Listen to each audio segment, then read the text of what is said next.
Dumami ang bilang ng mga kabataang overweight at obese base sa pag-aaral ng DOST-FNRI. Babala ng ahensya, mas mataas ang tsansang magkasakit kapag sila'y tumanda na. Ang tip talk para maiwasan ito sa report ni Katrina Son. Mahilig daw talagang kumain ang 14 na taong gulang na si Vince. Lalo kung masarap ang ulam, di raw niya mapigilang mapa-extra rice. Panay kain lang po eh. Kapo lumalaki din. Pero wala pa raw sa isip niya na magbawas ng timbang. Mahirap po pumayat kasi po nagugutom po.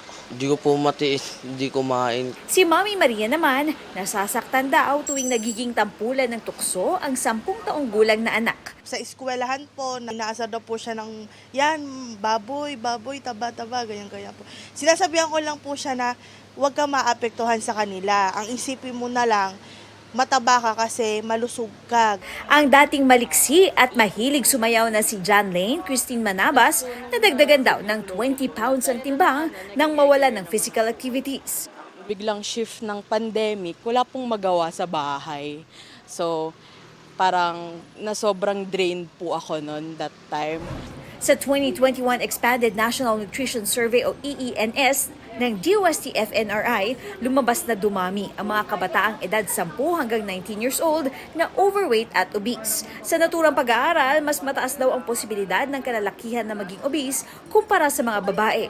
Mas marami rin daw ang overweight at obese sa mga syudad kumpara sa mga probinsya. Or nakakabahala po itong percentages na ito. Kasi kapag nadala nila ang pagiging obese or pagiging overweight sa kasunod na life stage at kasunod na adulthood, mas prone po sila na magkaroon ng non-communicable diseases like diabetes, hypertension. Ayon sa isang nutritionist, ang obesity ay maituturing na sakit. Obesity, it's a type of disease. Kapag napapansin na ng magulang na medyo lumalaki na yung anak, it's a time to change the mindset of the parent and of their child to healthy eating. Paalala ng DOST-FNRI, kailangang simulan ang paghahain ng masusustansyang pagkain sa ating tahanan. Panatilihin din daw na physically active ang mga kabataan. At iwasan din ang pagkain ng mga maalat, matatamis at matataba. Katrina Son, nagbabalita para sa GMA Integrated News. Mga kapuso, alamin ang State of the Nation. Mag-subscribe sa GMA Integrated News sa YouTube.